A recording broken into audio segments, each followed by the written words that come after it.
नमस्कार दोस्तों, आप सब कैसे हैं। आज हम बात करेंगे पाचन संस्थान के बारे में।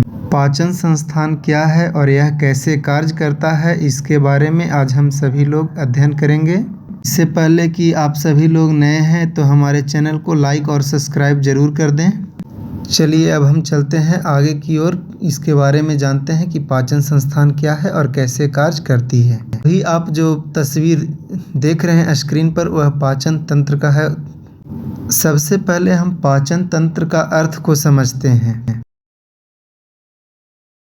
चलिए अब हम शुरू करते हैं।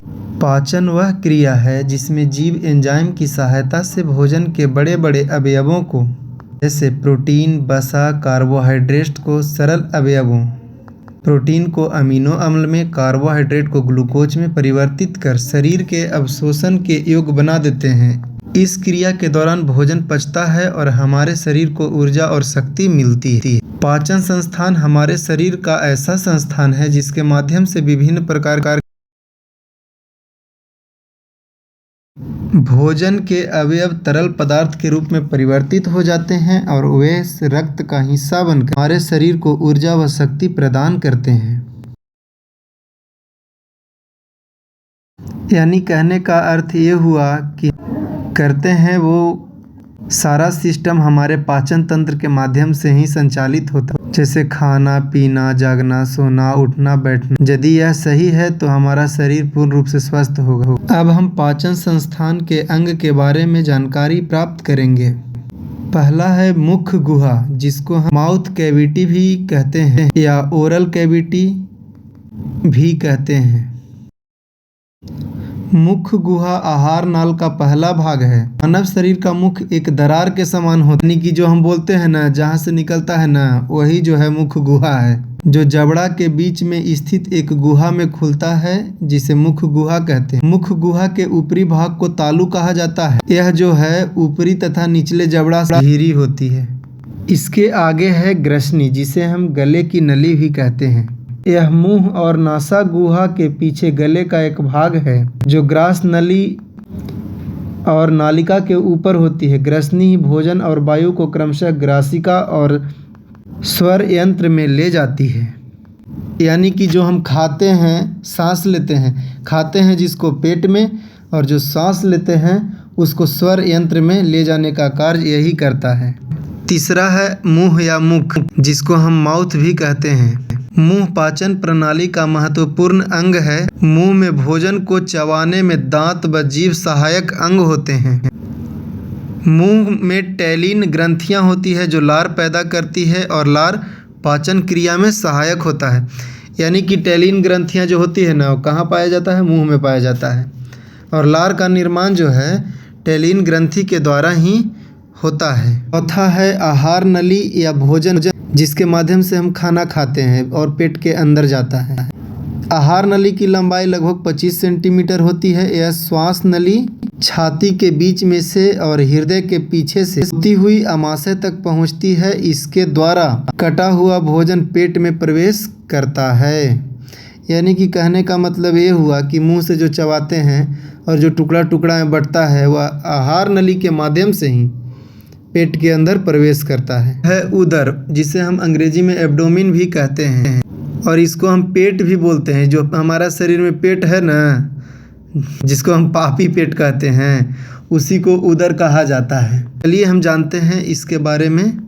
मानव और कुछ अन्य कशेरुकी प्राणियों में शरीर के आगे का छाती और कुल्हा बीच का हिस्सा होता है। उदर में शरीर के अंदर उदर गुहा कहलाने वाली एक शारीरिक गुहा स्थित होती है, जिसे आमाशय, पेट, यकृत, पित्ताशय, जिसको हम गोल ब्लैडर कहते हैं, तिल्ली, अग्नाशय, जिसे हम पैनक्रियाज बोलते हैं, आंते, गुर्दे और अधिवृक्क ग्रंथि जैसा महत्वपूर्ण अंग स्थित होता है। अभी जो है ना, इसी के अंदर, उदर के अंदर स्थित होता है। हम आमाशय के बारे में जानेंगे, जिसे स्टोमच कहा जाता है। तस्वीर में घिरा हुआ स्थान देख रहे हैं, वो आमाशय है। एक अलग वीडियो हम अलग से बनाएंगे। आमाशय एक थैलीनुमा रचना होती है। अगला है ग्रहणी, जिसको हम क्षुद्र भी कहते हैं या क्षुद्र होता है। यह अधिकांशतः उच्चतर कशेरुकी प्राणियों जैसे स्तनधारी सरीसृप पक्षी के क्षुद्रांत का प्रथम भाग होता है, यानी पूर्ण रूप से क्षुद्र होता है। इसके आगे है मध्यांत, जिसको हम जेजुनम कहते हैं। यह छोटी आंत का मध्य भाग है जो ग्रहणी का शेषांत से जोड़ता है। यह लगभग 2.5 मीटर लंबा होता है। इसमें प्लिकाई, सर्बुलरीज और बिलाई नामक संरचनाएं होती है जो क्षेत्रफल को बढ़ाती है, यानी कि भोजन को लंबे समय तक इसके अंदर घुमाया जा सकता है। यही है जो भोजन को पचने में ज़्यादा मदद करता है। इसके आगे है शेषांत। यह छोटी आंत का अंतिम भाग होता है। यह बड़ी आंत के पहला भाग से जुड़ता है। शेषांक पेट और छोटी आंत के अन्य भागों से आने वाले भोजन को पचाने में मदद करता है।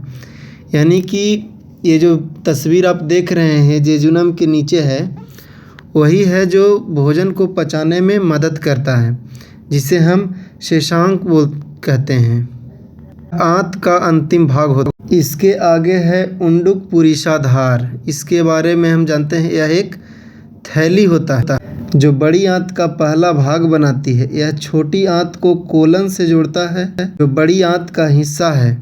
सीकुम छोटी आंत को कोलन से जोड़ता है। इसको अंग्रेजी में सीकुम भी कहा जाता है, जो छोटी आंत को कोलन से जोड़ता है। अगला है उंडुक पुच्छ या आंत्रपुच्छ, जिसको हम अंग्रेजी में अपेंडिक्स भी कहते हैं। इसको हम बर्मी फॉर्म अपेंडिक्स के रूप में भी जानते हैं। यह एक संकीर्ण कृमि के आकार की संरचना होती है जो सीकुम के पोस्टेरोमेडियल से इलियम के सम्मिलन के नीचे 2 सेंटीमीटर से निकलती है। अपेंडिक्स सीकुम के बाहरी टिनिया कोली के समीपस्थ जड़ में स्थित होती है। इसके आगे है आंत। यह मानव शरीर में पाचन तंत्र का हिस्सा होता है। यह पाचन तंत्र अंगों का समूह है जो हमें खाने की अनुमति देता है, यानी कि यही ऑर्डर करता है कि भूख लगा हुआ है तुमको, और शरीर को ऊर्जा देने के लिए हम जो खाना खाते हैं उसका उपयोग करता है। उपयोग भी यही करता है, ऑर्डर भी यही देता है, यानी दोनों काम यही करता है। यही आदेश करेगा कि हाँ अब तेरा भूख लग गया तो तुम खाना खा लो, और तभी हम खाना खाते हैं। आगे है मलाशय, जिसको हम रिक्टम कहते हैं। यह जो होता है ना, वह बृहदांत के अंतिम भाग को मलाशय कहा जाता है। क्या है? बृहदांत के अंतिम भाग को मलाशय कहा जाता है। मानव और कुछ अन्य स्तनधारियों का मलाशय सीधा होता है। मानव का मलाशय लगभग 12 सेंटीमीटर लंबा होता है। इसका जो लंबाई होता है 12 सेंटीमीटर होता है। मानव और स्तनधारियों में ही केवल पाया जाता है। इसके आगे है गुदानाल और गुद, जिसको हम अनूस भी कहते हैं। गुदनाल पाचन तंत्र का वह हिस्सा है जो मलाशय को गुदा को जोड़ता है, जो श्रोणि डायफ्राम के स्तर के नीचे स्थित है। आंत के अंतिम कार्यात्मक खंड के रूप में यह 2 पेशी स्फिंक्टर स्थान के द्वारा मल के विमोचन को विनियमित करने का कार्य करता है, यानी कि इसके माध्यम से ही मल का त्याग हम लोग करते हैं। इसके आगे है यकृत, जिसको हम लीवर कहते हैं ना कि लीवर खराब हो गया, लीवर खराब हो गया, लीवरे फेल हो गया, वही है लीवर। यह जो है शरीर का महत्वपूर्ण अंग है। चलिए हम इसके बारे में जानते हैं। यह शरीर का एक अंग है जो केवल कशेरुक प्राणियों में पाया जाता है। इसका कार्य विभिन्न चयापचयों को डिटॉक्सिफाई यानी साफ करने का कार्य करता है, प्रोटीन को संश्लेषित करता है और पाचन के लिए आवश्यक जैव रासायनिक बनाता है। यह हमारे शरीर में लगभग 500 प्रकार के कार्य को करता है, यानी कि इतना काम करता है कि पूरा सिस्टम ही इसी पर निर्भर है। शरीर को संक्रमण और बीमारी से बचाने का कार्य करता है।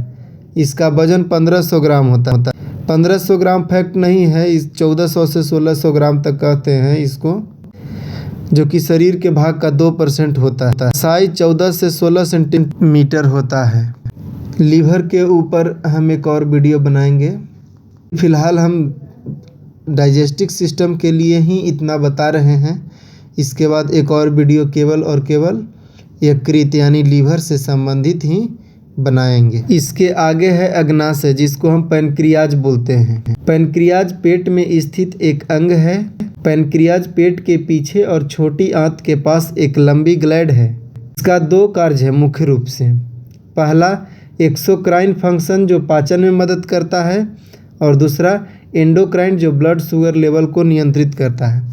कहते हैं ना कि शुगर हो गया, तो यही अनबैलेंस होने के बाद शुगर हो जाता है। तो हम प्लीहा के बारे में जानते हैं। प्लीहा क्या होता है? आप तस्वीर में जो देख रहे हैं वह प्लीहा का तस्वीर है, जिसे हम तिल्ली भी कहते हैं। पाचन क्रिया का एक अंग है जो सभी रीढ़धारी प्राणियों में पाया जाता है।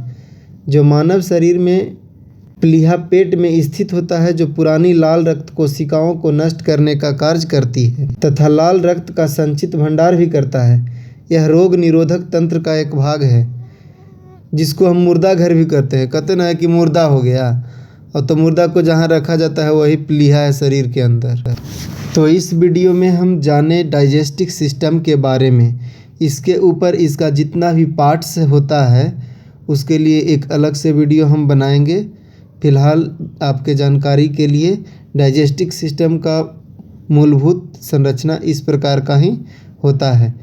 यदि हमारा वीडियो आपको पसंद आया हो तो लाइक और सब्सक्राइब ज़रूर कीजिएगा और बेल आइकन दबाना ना भूलिएगा। धन्यवाद।